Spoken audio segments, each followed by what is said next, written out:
Out of all the punk bands to come and go over the years, there's one that sticks out in my mind as possibly the most important one to ever happen to the genre. A band born with ambition, brilliance, and personality, and so much so that whether they knew it or not, were destined for great things since the day they issued their first release. A band so incredibly inspired that they were not only perfectly emulating the LA hardcore sound before most of their members were even of legal drinking age, but would also go on to completely reinvent punk less than a decade after their first full-length came out. A band that didn't just showcase superior musicianship to most of their peers and even a lot of their elders pretty much right from the start, but were also capable of providing their audience with a much more informative and substantial message than the vast majority of bands to come before them. And while these significances would only become more and more apparent as they continued to grow as musicians and as a band, every great story has its beginning. And in this video, I intend to take the most detailed look I possibly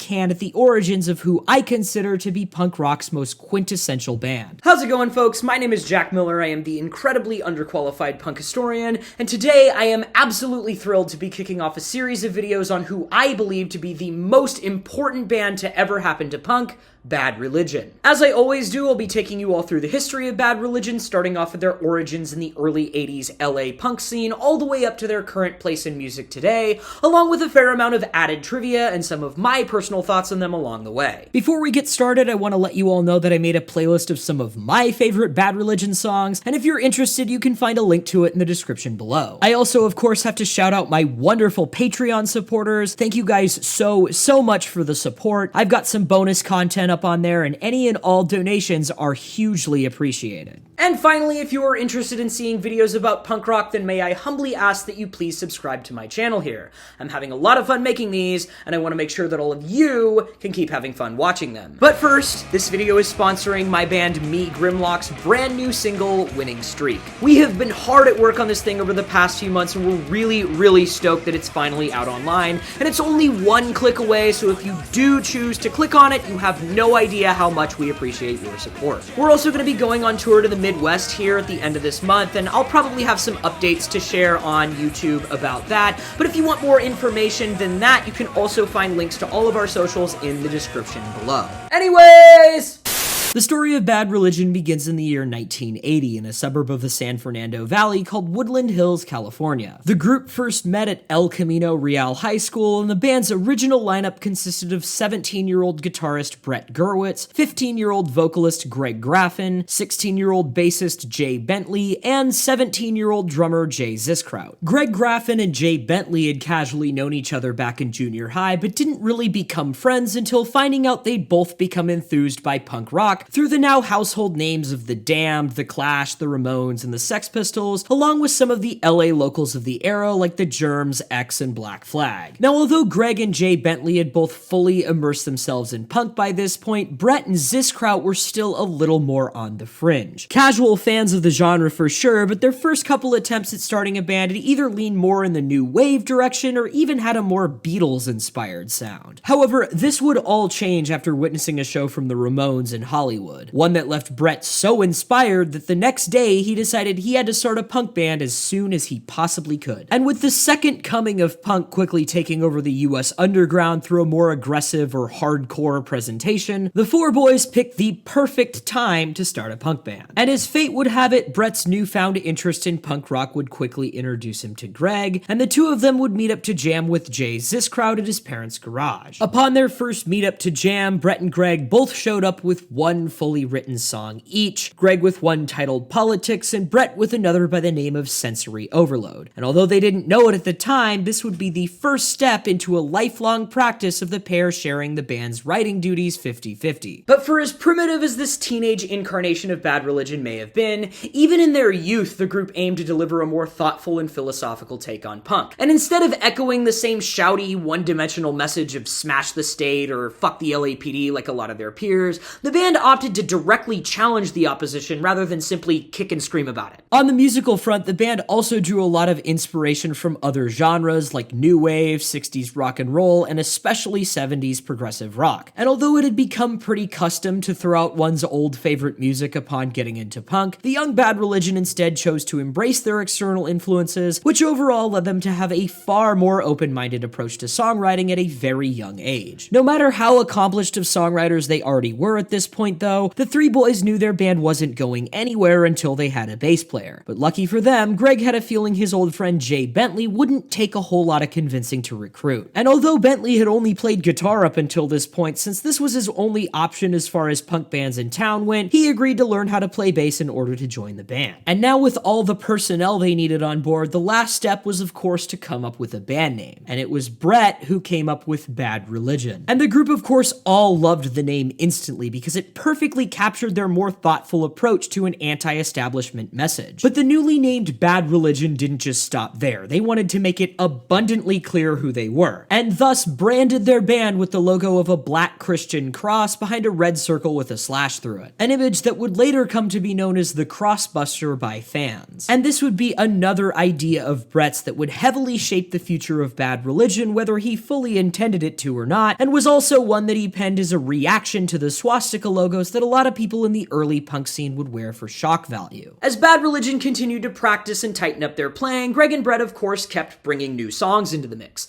and it wasn't long until the band had fleshed out a good 10 to 15 minutes worth of material. And as they did, the band would start to notice a lot of the local punk kids from the valley showing up at their practice space to watch them rehearse. But despite their musicianship being noticeably above standard for the time, as I'm sure a lot of us songwriters here know, quality has a tendency to prolong quantity, and with only 6 songs in their repertoire, the group knew they still weren't ready to play for a live audience no matter how tight they got. However, since they'd taken it upon themselves to record a number of their rehearsals, Bad Religion and Brett especially got the knack for recording remarkably early. So instead of seeking out a house party or basement show to play right off the bat, the band opted to record a demo first, and they found a cheap studio in Hollywood called Studio 9 and tracked 6 songs there in a single day. But although the guys in Bad Religion were ecstatic to finally have their music at least somewhat professionally recorded, hearing the playback wasn't all fun and games for bassist Jay Bentley, who quickly realized he was gonna need to step up his musicianship in order to keep up with the rest of the guys. But bumps and bruises aside, the bottom line is Bad Religion now officially had its first real demo. Not only that, but the group were in high spirits after having their first experience in a real studio. In fact, this momentum prompted a burst of inspiration from Brett and Greg in the songwriting department, and after that, it wouldn't be long till the band found themselves with a longer show-ready set. But Bad Religion still weren't done in the studio just yet, and even though many of their peers would have just used the demos they had to get themselves onto a few decent shows, Bad Religion wanted to truly finish what they'd started and walk away with something that was genuinely fun to listen to. So after getting a referral from Jay Ziskraut's drum instructor, the group took their recordings over to Gold Star Studios in Hollywood to get them mastered, a process that Brett would find incredibly fascinating and of course would later inspire a recording career of his own. Greg and Brett would also take it upon themselves to found an independent record label to house Bad Religion's first release, one that they dubbed Epitaph after a song of the same name by the progressive rock band King Crimson. And little did they know that what was the most minuscule thrown together of record labels at the time would later go on to be one of the most significant in all of alternative music as a whole. But although that wouldn't start to happen for another decade or so, back in 1981, Epitaph Records was about to issue its first ever release, and Bad Religion's debut 7-inch would make its first appearance in February of 1981. So now with a solid set's worth of material and a brand new 7-inch with their name on it,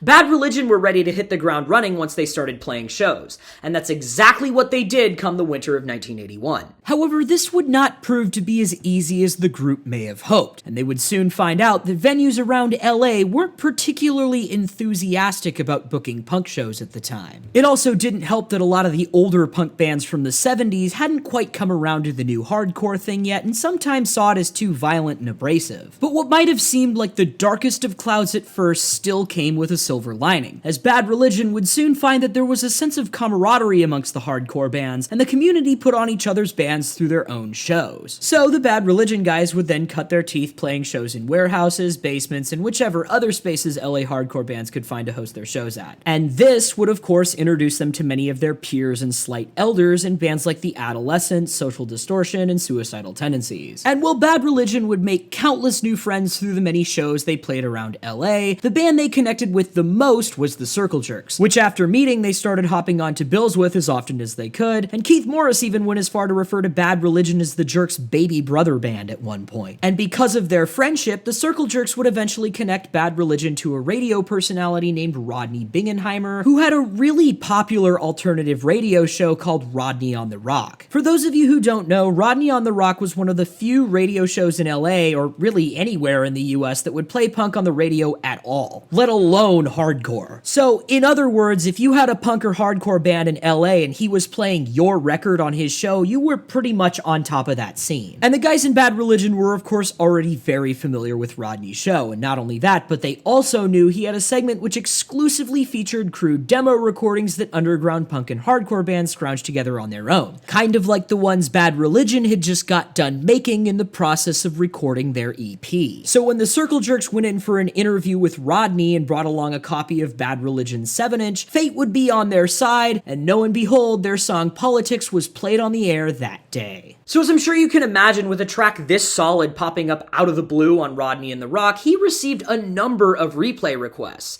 and with every spin he gave their EP, the more and more it caught on with the LA punk scene. And this of course gave Bad Religion their first taste of local popularity. And this led to a series of different show opportunities and new band connections all throughout Southern California. And Bad Religion would also be invited to perform on a TV show called New Wave Theater, on which they would play twice over the course of the show's run from 1982 to 83. But going back to the main story at hand, come February of 1981, Bad Religion's debut EP had of course finally made its first appearance. And although they'd certainly gotten themselves a little bit of buzz through their shows with the Circle Jerks and their demos getting aired on Rodney on the Rock, the young band still knew that marketing their 7-inch would be no easy task. So the lot of them got to work sending out a few copies to various punk zines and college radio stations to see what kind of attention they could drum up through the connections they already had. And Brett would also take it upon himself to personally deliver copies of the 7-inch to various record stores around LA. And as the zines and college radio stations made their rounds, Bad Religion would be pleasantly surprised to find that copies of their EP were rapidly flying off the shelves. So rapidly, in fact, that the band had to order a second run within the first year, upping their numbers from 500 to 1,500 copies. And as records fell into the hands of new fan after new fan, Bad Religion continued to find themselves on bills with more and more LA punk favorites, and even landed themselves a gig at the Mabuhay Gardens Theater in San Francisco. But for as busy as they already were, nothing was about to stop Bad Religion from thinking forward about their next steps as a band. And while they continued to become a staple piece of the LA and greater California punk scenes, they also actively worked on writing and rehearsing new songs, all of which would slowly start to slip their way onto setlists as the band fleshed them out and got better at playing them. Despite how remarkably experienced Bad Religion had become in such a short time, though, we of course can't forget that they were still mere teenagers at this point, which meant that they didn't always operate on their own schedules. And in the summer of 1981, the band would have to take a short break when Greg flew out to Wisconsin to visit his father. But even while Greg was away, the hype for Bad Religion only continued to spread, and Brett would begin to receive fan mail from not only other parts of the US, but countries as far away as Italy and Germany too. And as word continued to get out, the band would quickly find that their Crossbuster logo had a lot more power than they'd initially thought. And even if someone didn't speak English fluently enough to understand their lyrics, they could still get a pretty good idea of who Bad Religion were through not just their aggressive punk instrumentals, but also this incredibly simple but powerfully provocative logo that had never been seen before. And once Greg's summer vacation came to an end towards the final months of 1981, the band got back to work on a whole new roster of tracks, a full LP's worth of of material to be more specific. And with the money they'd pulled in from the sales of their EP and some of the bigger name bills they'd acted as support for, Bad Religion also found themselves with the means to record said material. And all of this good fortune seemed to come at the perfect time, because one of the buyers from a record store Bad Religion had sold some of their 7-inches through had gone on to work for an independent distributor called Gem Records. And during a conversation with Brett, he offered to front the money to produce 3,000 copies of their debut LP, so long as Gem could be the exclusive distributor. And one handshake later, Bad Religion was off to record their first ever full-length record. So the band booked some sessions at a studio in Hollywood called Track Record, which began in the fall of 1981. However, as the recording process got more and more expensive, the band eventually had to put off finalizing things so they could get a chance to play some more shows and drum up a little bit more cash. Unfortunately, though, this would soon prove to be a more difficult endeavor than expected, after drummer Jay Ziskraut abruptly quit when the band looked at photo shoot pictures without him. Although this was certainly a pretty minor error, and the other three guys probably just figured Jay wouldn't even care which ones they decided on, being an emotional teenager, he unfortunately took it very personally and stormed out, leaving Bad Religion without a drummer and Jay Ziskraut without a band. To make matters even worse, the band had already booked several shows with the intention of raising some more money to finish their record,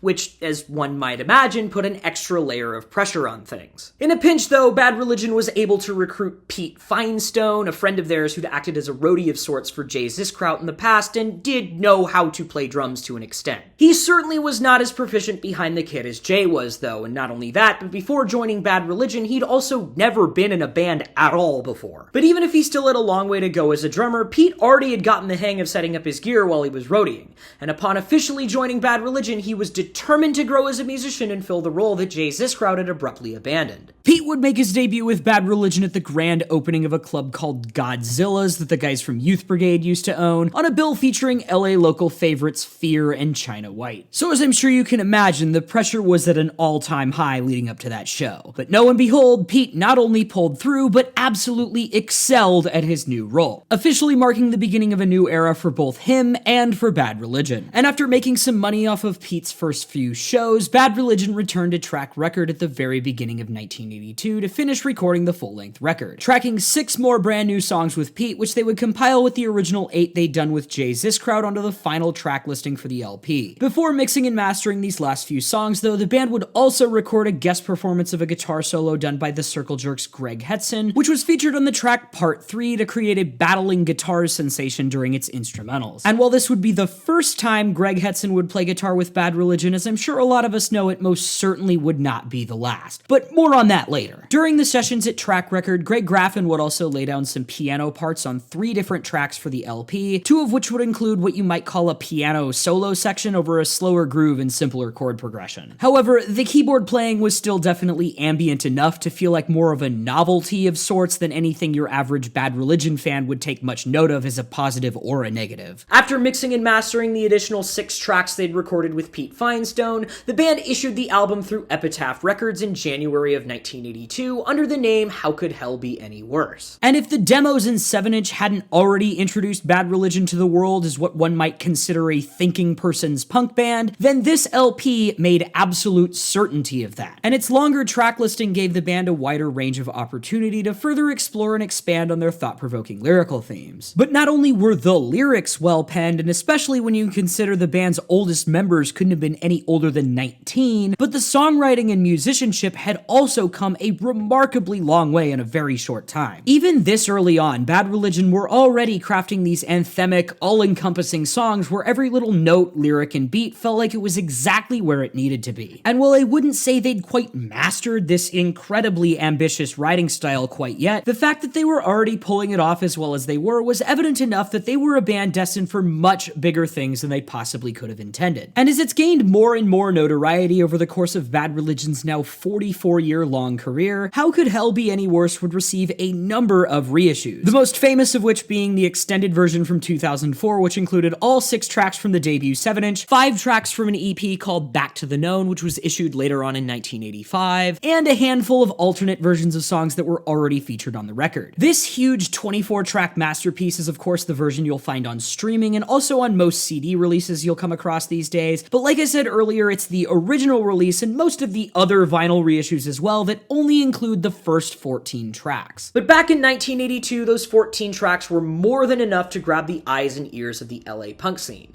and as they continued to carry on their thoughtful punk rock crusade into the latter months of the year, Bad Religion would win the hearts of promoters and fans alike. However, progress doesn't necessarily mean perfection, and as LA punk began to bring in more new fans overall, bands would often find that some of the newcomers didn't always share the scene's core ideal. And the young men who made up Bad Religion would be only four of many participants to notice a rise in things like anti-Semitism, racism, misogyny, and other things that often plagued the mainstream culture of early 80s America, which punk sought to fight against. And this would sadly result in a rapid increase of violence at shows, typically perpetrated by the more closed-minded individuals. Because of this, Brett would don the stage name Mr. Brett, as he would sometimes find himself in situations where he didn't feel safe using his Jewish last name. And as the violence and hateful views continued to divide the punk scene, the members of Bad Religion would become more and more disillusioned with it. And now with each of them having gotten a taste of the violence firsthand, it was starting to bleed out into their lives outside of punk rock. So much so that Greg and Jay were both apprehended by the cops on 2 separate occasions. So the band decided to take things a little easier for a while, and although they would operate on a slower but still active schedule, it freed up some time for Greg to focus on his education, something he'd become a lot more serious about once he enrolled at California State University Northridge and began studying biology and geology. Despite Bad Religion's relatively sparse show calendar though, copies of How Could Hell Be Any Worse were still selling like hotcakes in the LA and greater California punk scene. So much so that Brett had to reissue the album more than once to meet popular demand, and by the end of 1982, the band had sold over 10,000 copies. Bad Religion had also become part of the regular rotation on Rodney on the Rock, and like I mentioned earlier, were invited back onto New Wave Theater for another live performance on TV. And this time the band would team up with Greg Hetson again to feature the song Part 3, which he and Bad Religion had become very accustomed to doing whenever he attended one of their shows, or whenever they shared the stage with the Circle Jerks. And with the band selling off records one right after another, and their local draw only continuing to grow,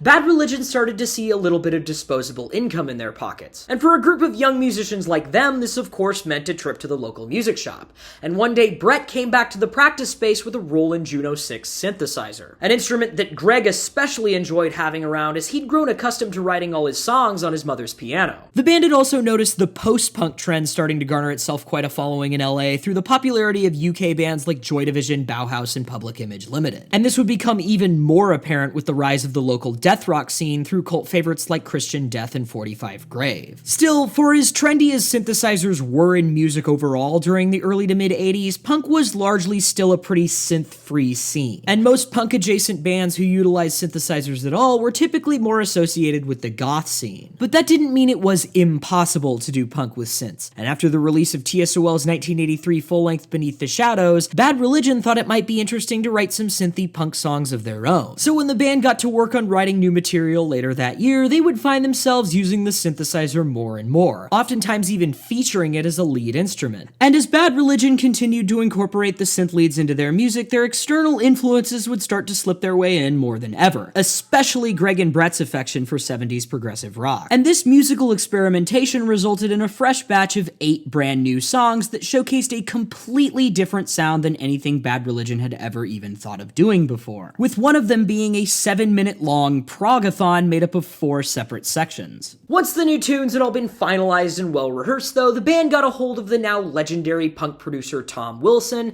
and joined him for some recording sessions at a studio called Perspective Sound in Sun Valley, California. Something the young band didn't account for though was that recording a prog record typically takes a lot longer than recording a punk record, and all the intricacies began to drive Jay Bentley insane. And not only that, but as the production process continued, he began to speculate that Bad Religion's audience probably wasn't going to like what the new record was shaping up to be. This would eventually lead to Jay voicing his concerns to the group on a couple of occasions, which were typically met with defensive responses from Brett and Greg. And after a particularly heated argument between the three of them, he quit the band on the spot and walked out of the studio. To make matters even worse, Tom Wilson also felt that the new prog stuff was a little too complicated for Pete Finestone, and he thought the band should find a different drummer to play on the record. And while this of course left Pete utterly crushed, especially considering how much work he'd been putting into getting better at playing, sadly, he too too would resign from the band in order to ensure that the new record came together as precisely as it possibly could. To fill in the missing rhythm section, Greg and Brett would recruit bassist Paul Dodona and drummer Davey Goldman, the latter of whom actually used to jam with Jay Bentley before the Bad Religion days. Once the two new guys were on board, it didn't take long for the four of them to finish up the rest of the recording. And after it was mastered at Gold Star Studios, the new album made its debut through Epitaph Records on November 30th of 1983 under the name Into the Unknown. While Brett was getting ready to release the record, though, Greg of course returned to his studies, this time at the University of Wisconsin, which if you don't know is also where Milo Aukerman from The Descendants studied after earning his PhD from UC San Diego. However, he and Greg would never be present at the same time there. But although Greg's schooling was going exceptionally well out in the Midwest, back home in LA, things were quite the opposite with the new record. As a lot of you probably know already, Into the Unknown's radical shift in direction made it a complete flop with Bad Religion's audience. And especially when you consider the context of what the punk scene was like back then, I feel like it makes a lot of sense how Jay Bentley saw this coming. The band had already built a fan base for themselves as a punk band, and while they certainly had a reputation of being a more complex and creative one, they were still very much a punk band at their core. Into the Unknown, on the other hand, just isn't a record a punk band would write. And while I certainly wouldn't say it's a bad record if you think of it as a progressive rock album, and certainly speaks to Bad Religion's ability as musicians at a remarkably young age, the record is kind of a perfect example of a band being a little too experimental at a time when punk just wasn't really ready for a whole bunch of new ideas all at once. That, and maybe the synthesizers just weren't the most compatible of new ideas. I think it's also pretty important to note that perhaps Greg and Brett were just a little more invested in writing something they would want to hear instead of thinking about what their fans would have wanted. And while it's very easy to just write this off as them being selfish and naive in retrospect, I would actually say this is a pretty common mistake made by young and ambitious bands. Although Into the Unknown has a bit of a cult fan base these days, namely as a result of the diehards seeking out Bad Religion's Lost Prague album, at the time the hate was off the charts. And Brett was so devastated by the album's flop that he burned entire boxes of LPs in his driveway. But while we all of course know this is by no means the end of the story, for the sake of time it is going to be the end of the timeline for this video. And although this maybe isn't the right place to discuss the full extent of Bad Religion's legacy, I'd still like to acknowledge just how impressive the band's accomplishments already were, considering that their oldest members were barely even 21 by the end of their first chapter. So if you've ever tried to start a band before, then I'm sure you can attest to the fact that it is not at all an easy task if you've never done it before, or really even if you have. And that goes double if you're trying to start a band that you want to make any kind of future for at all. And to do both of those things while one is still in high school is a pretty impressive feat in its own right. And not only were Bad Religion able to get their first band started and playing pretty competently before all of the musicians in it were even legally able to drive, but by the time they were in their late teens and early 20s and could really break out into the scene, they were able to hit the ground sprinting with a ton of experience. And that's exactly what they did with their first record, and truth be told, the songwriting and musicianship on that thing is already far superior to that of a lot of the LA scene's then elder players. And to leave a mark like that at this young of an age is something I think only a handful of musicians even in the punk scene can truly attest to. The majority of the classic punk bands back then were still already in their 20s when they truly started to take off in the underground. So I think the fact that Bad Religion got started so young really attests to the potential their band had even back in the early 80s. And not only that, but as they did enter their 20s, it became really apparent that Bad Religion was capable of a lot more than just being another LA punk band. And even though Into the Unknown certainly wasn't the right way to express this, it still speaks to just how inspired and capable the musicians in Bad Religion had already become. Plus, the fact that the band were able to not only recover from a flop like that, but just a few years later come back and absolutely crush it, I think is another asset to their strengths as a band and individual musicians. But just like the records to come after Into the Unknown, I'll be talking about that in the next video. Bad Religion were always several steps ahead of their peers pretty much since the day they started playing, and considering how progressive certain branches of punk would become as time went on, I think that record is actually a great example of the band being a few too many steps ahead. As music maybe just wasn't ready for progressive punk, nor were the 80s the right time for such a a fusion to occur since prog was still a very synthy genre during that decade. But what I think is the most important thing to note about this era of Bad Religion, though, is that they had already gone through what a lot of bands know as a full lifetime of experience, and even a number of bands that went on to leave a pretty decently sized impact on music. They had a debut EP, a really solid first record, and then a second record that in their case nearly sunk the ship. And for a lot of bands, that really would have been the end, and not only that, but all of those events probably would have taken a lot longer to occur than they did for Bad Religion. But even though nobody saw it coming at the time, this was far from the last the punk scene was gonna see of them. And with their next 3 major releases, Bad Religion were about to become not just a significant punk band, but the significant punk band. Anyways, I think that about sums up our first episode here in the series on Bad Religion.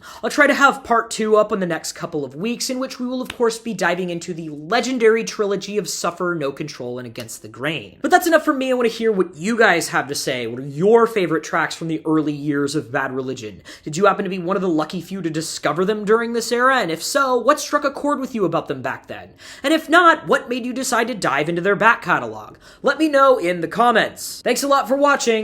I'll see you next time.